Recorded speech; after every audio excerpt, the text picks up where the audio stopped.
गुरुवर के चरणों में त्रिवार नमोस्तु नमोस्तु नमोस्तु। गुरुवर जी, मेरे दो प्रैक्टिकल प्रश्न हैं जो मेरे को रोज़ दिमाग में आते हैं। एक तो है कि गुरुवर लगभग हम नियमित अभिषेक करते हैं, तो जैसे तीर्थंकर के जीवन काल में कई प्रकार के अभिषेक हुए हैं। उसमें एक जन्माभिषेक हुआ है, एक राज्याभिषेक हुआ है, एक दीक्षाभिषेक हुआ है। तो गुरुदेव, जो प्रतिमा जी का हम सुबह अभिषेक करते हैं वह अभिषेक किसका प्रतीक है और इसका हमें क्या पुण्य लाभ मिलता है? पहला। बिल्कुल, आचार्य मागनंदी जी का जो आपके यहाँ अभिषेक पाठ पढ़ा जाता है उसमें आप यही पढ़ते हैं ना, यो जन्मावत रोज सबो भगवतो, है ना। मान लीजिए आप उनका प्रभु जी का जन्माभिषेक भी करते हैं, तो फिर एक प्रश्न उठता है कि जन्म के समय तो वो तीर्थंकर थे नहीं। जब जन्म के समय तीर्थंकर नहीं थे तो फिर तीर्थंकर का अभिषेक कैसे हो सकता है, ये प्रश्न उठेगा आपके दिमाग में। दीक्षा के समय का अभिषेक मान लो दीक्षाभिषेक समझ करके करते हैं, तो फिर ये उठेगा कि दीक्षा के समय तो उनको केवल ज्ञान हुआ नहीं था, फिर तीर्थंकर का अभिषेक कैसे कर सकते हैं। तो इसका एक बहुत अच्छा उत्तर गुरुवर के मुख से सुना था। गुरुदेव कहते थे, जिसका जन्माभिषेक हो रहा है उसकी शक्तियां देखो। छोटा सा बालक है, सुमेरु पर्वत पर ले गए, वहां पर कितना कलश बदन अवगाह उदरगत जानियो, 1-8 बसु योजन मान प्रमाणियो, कलश 78 सहसा प्रभु जी के सिर ढुरे। आप मान लीजिए उसका जन्माभिषेक करते हैं, तो जन्माभिषेक में भी देखिए कि प्रभु जी के उस औदारिक शरीर की शक्ति और सामर्थ्य कितना गजब का है। गृहस्थ अवस्था में भी हम अपने से प्रभु की तुलना ना करें। जन्माभिषेक महोत्सव करें या फिर आप दीक्षा अभिषेक या फिर चतुर्थ अभिषेक, चौथा अभिषेक भी एक आगम ग्रंथों में कहा गया है कि केवल ज्ञान के बाद भी, केवल ज्ञान के बाद तो अभिषेक होता नहीं है, लेकिन ये 3 अभिषेकों में से इन 3 अभिषेक से हट करके हमारी धारणा में वो साक्षात तीर्थंकर परमेष्ठी होते हैं, जिनको केवल ज्ञान तक ले जा करके मोक्ष शिला तक पहुंचा करके मंत्रों के माध्यम से मंदिर में प्रतिमा के अंदर स्थापना से तीर्थंकर की स्थापना कर दी। अब हम जो करते हैं वो तीर्थंकर का अभिषेक करते हैं, तीर्थंकर का अभिषेक होता नहीं है। ऐसे करके अगर आप ऐसे आर्गुमेंट्स करते हैं तो फिर वो बात सामने आती है कि भले तीर्थंकर का वहां पर केवल ज्ञान के बाद अभिषेक नहीं होता है, लेकिन पंचम काल में अपने विशुद्ध स्थान बढ़ाने के लिए हम उस प्रतिमा को साक्षात तीर्थंकर समझ करके पांडुक शिला में विराजमान करते हैं, और तीर्थंकर बालक समझ करके उनके 1008 लक्षण के साथ व्यंजन, 900 व्यंजन, इन सारी चीज़ों की, उनकी अनंत शक्तियों की धारणा मन के अंदर बैठा करके फिर जो प्रभु जी का अभिषेक करते हैं, उससे हमारा विशुद्ध स्थान बहुत बढ़ता है। और अगर मान लीजिए जन्माभिषेक समझ करके करते हैं, तो जन्माभिषेक कर करके भी समझते हैं, तो इस बात को बिल्कुल निश्चित मानिएगा कि वो कोई सामान्य बालक का जन्माभिषेक नहीं है। उसमें तीर्थंकर की सत्ता विद्यमान है। असंख्यात देवी देवता जो हैं उनके रक्षा में लगे हुए हैं। भोजन स्वर्ग से आता है, वस्त्र स्वर्ग से आते हैं। साथ ही साथ आने से 6 माह पहले से रत्नों की वर्षा होने लगी और फिर 9 माह तक लगातार होती रही, 15 माह तक लगातार रत्न बरसते रहे। ऐसे असामान्य व्यक्तित्व का, जिनके अंदर तीर्थंकर की सत्ता है, जिनकी वो पर्याय अंतिम पर्याय है, तो अंतिम पर्याय का अभिषेक करना भी अपने आप में बड़े सौभाग्य की बात होती है। अब विचारक अपनी विचार की दृष्टि से खुद करें, क्योंकि ये प्रश्न एक मंच पर नहीं उठा है। ये प्रश्न हर मंच पर लोग उठाते हैं, हर मंच में जाकर के पूछते हैं, महाराज जी क्या करते हैं। मागनंदी आचार्य महाराज जी का जो जन्माभिषेक पाठ है, उस जन्माभिषेक पाठ में आप बिल्कुल स्पष्ट दे सकते हैं कि मागनंदी आचार्य महाराज उसमें जन्माभिषेक की भूमिका निश्चित कर रहे हैं। मैं निश्चित मानता हूं कि अपन सब मिलकर के जन्माभिषेक महोत्सव ही मनाते हैं। लेकिन गुरुजी, अभिषेक तो तीर्थंकर प्रतिमा जी का करते हैं। हाँ, तीर्थंकर प्रतिमा का करते हैं ना। वो जन्माभिषेक कैसे मान सकते हैं उसको? आप मागनंदी आचार्य महाराज जी का पाठ देखिए, अपन वही पाठ पढ़ते हैं ना कि और कुछ पढ़ते हैं? नहीं, अपन वो सुरपति ले अपने शीश वाला जो। हाँ, हिंदी आप कुछ भी पढ़िए। मैं आपसे वो बात कह रहा ना कि है वो तीर्थंकर की प्रतिमा। साक्षात तीर्थंकर के समय में जो अभिषेक इत्यादि हुआ था, वो अभिषेक हम कर नहीं रहे हैं। हम कल्पना के माध्यम से सीधे सीधे तीर्थंकर को अपने बीच में बैठा करके जो प्रतिमा है वो प्रतिमा एक्चुअल में एक यंत्र है। उस यंत्र के विज्ञान से उसमें जो मंत्र की शक्तियां डाली गई हैं, उन मंत्र की शक्तियों से प्रतिमा का एक एक अंग उपांग जो है वो जीवित हो उठा है। अब उसमें जो मंत्र की शक्ति निहित है, उस मंत्र की शक्ति की पूजा है, उस मंत्र की शक्तियों का आह्वान है, उसका अभिषेक है। और उस समय जब हम ओम ह्रीम श्रीम क्लीम एम अरहम बम बम हम हम सम सम शांति धारा पढ़ते हैं, इस शांति धारा का एक एक जो बीजाक्षर है, इस बीजाक्षर के भी हजार हजार देव रक्षा करने वाले होते हैं। उस वक्त भी मैंने कई बार कहा कि शांति धारा के वक्त हाथ जोड़ करके आप धैर्य पूर्वक अपने किसी अशुभ का चिंतन करें कि भगवान आपके आशीर्वाद से मेरा ये अशुभ भी ठीक हो, निश्चित आपको बहुत तीव्र गति से फर्क पड़ता है। हाँ, मांगनंदी आचार्य महाराज जी का अगर जन्माभिषेक पाठ है तो निश्चित वो जन्माभिषेक महोत्सव हम मनाते हैं। लेकिन ये बात अपने दिमाग में निश्चित रखिएगा कि हम तीर्थंकर की प्रतिमा में जो मंत्र स्थापित हैं वे मंत्र जागृत हैं। उस मंत्रों का बहुत बड़ा प्रभाव है। उन मंत्रों का प्रभाव आप सिरपुर के पार्श्वनाथ भगवान पे देखिए, जहाँ प्रतिमा अधर पे लटक रही है। उन्हीं मंत्रों के प्रभाव से ये जिनबिंब जो है नेमीगिरी जिंतूर में 9 टंकी प्रतिमा वो भी आसमान में है। इसी मंत्र के प्रभाव से बन्ना जी के अजितनाथ जी, भगवान कुंडलपुर के बड़े बाबा, ये सब की प्रतिमा में वो जो महान महान मंत्र डाले गए हैं महान महान आचार्यों के द्वारा, उन सब की हम पूजा वंदना करके अपने जीवन को सफल बनाते हैं। मंदिर हमने भगवान के लिए नहीं बनाया है, इस बात को भी दिमाग में रखिएगा। अगर ये सोचते हैं कि प्रभु जी का मंदिर है तो प्रभु जी को आपके इस पाषाण के मिट्टी गिट्टी के मंदिर से कोई प्रयोजन नहीं है।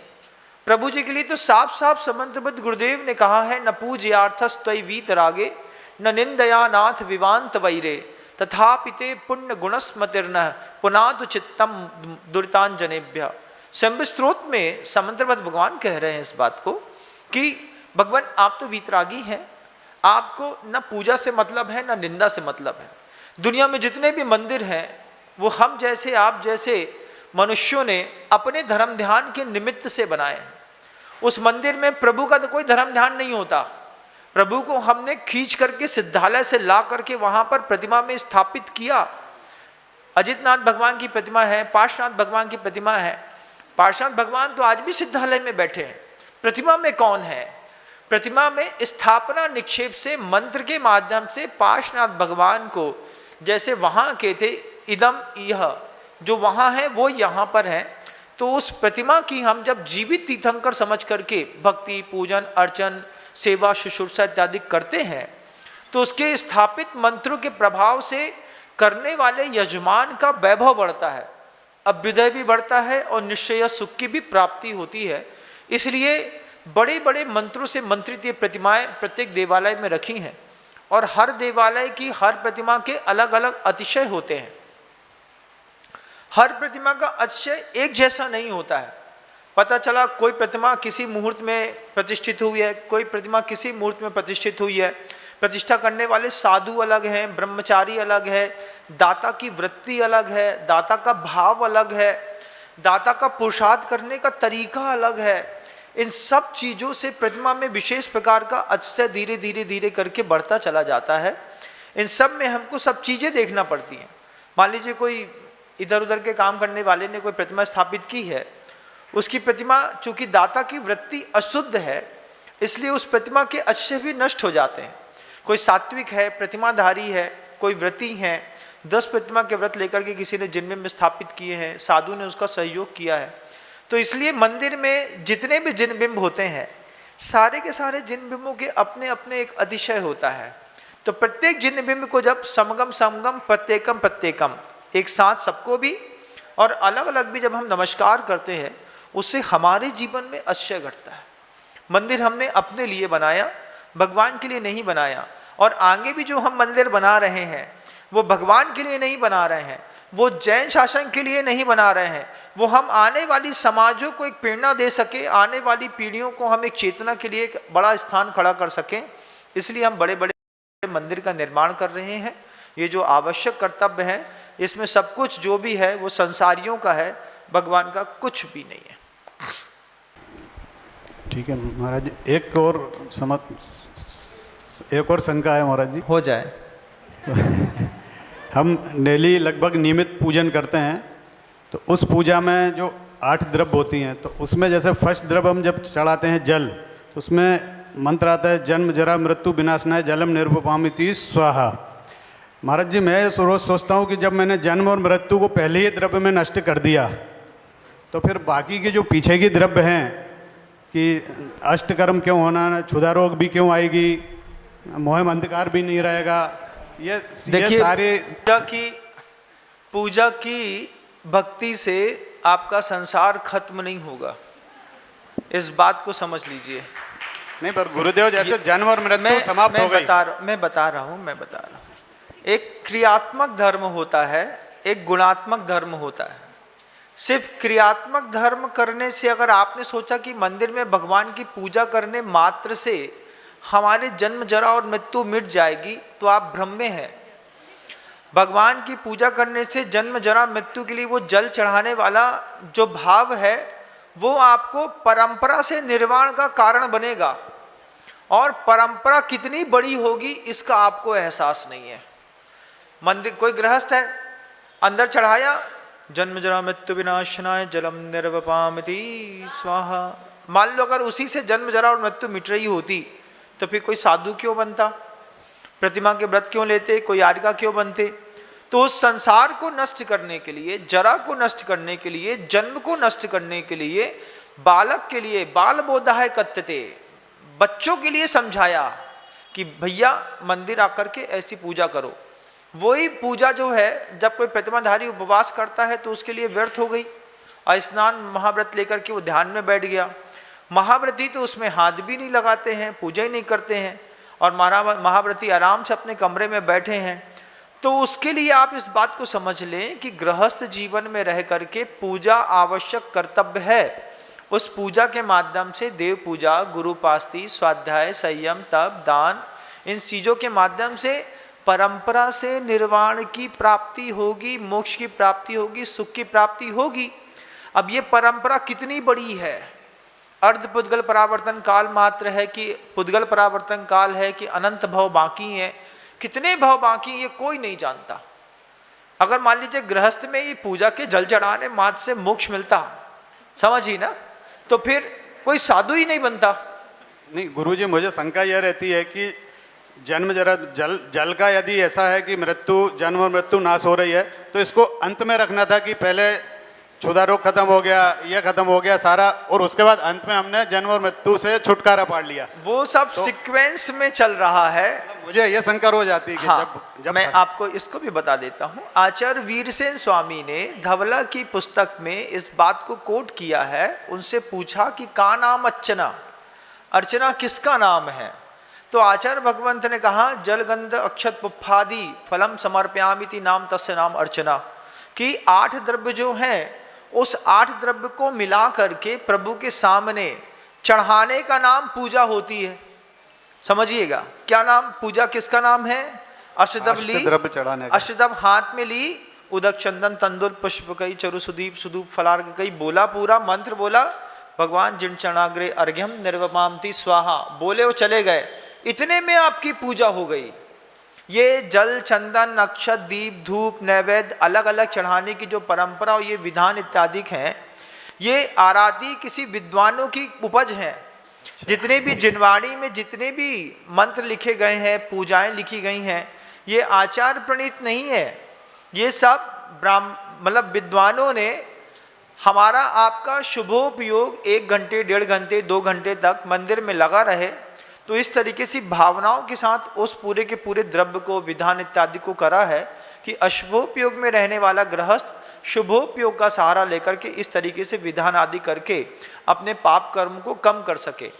वास्तव में देखें तो सिर्फ अष्ट द्रव्य को प्रभु के सामने चढ़ा करके आप 2 मिनट में निकल गए, इसमें पूजा हो जाती है। लेकिन उसमें भी ध्यान रखिएगा, जितनी प्रतिमाएं मंदिर में हैं, सारी प्रतिमाओं को एक एक अर्घ चढ़ाना पड़ता है। समझते हैं? आपने हमारी बात सुन ली, आपने नया रास्ता खोज लिया, महाराज ने तो बहुत अच्छी बात कह दी है। तो बहुत अच्छी में और अच्छी बात यह है कि मान लीजिए आपके मंदिर में 10 वेदियां हैं, 8 वेदियां हैं, 8 वेदियों में एक एक वेदी में 16 प्रतिमा 17 प्रतिमाएं हैं। अब आप हर प्रतिमा के सामने उदक चंदन तंदुल पुष्प कई चरु सुदीप सुदूप फलार्ग कई धवल मंगल गान रवा कुलई जिन ग्रहे जिन राज जाम है। फिर उनका तीर्थंकर का नाम लिख देखिए, सुमतिनाथ भक्त ओम ह्रीम श्री सुमतिनाथ जिनेन्द्र चरणाग्रे अर्घ्यम निर्वपामति स्वाहा। ये करना पड़ेगा। एक मिथ्या दृष्टि होगा, वो आपके मंदिर के बाहर के मान स्तंभ को देख करके व्रती बन करके स्वर्ग चला जाएगा।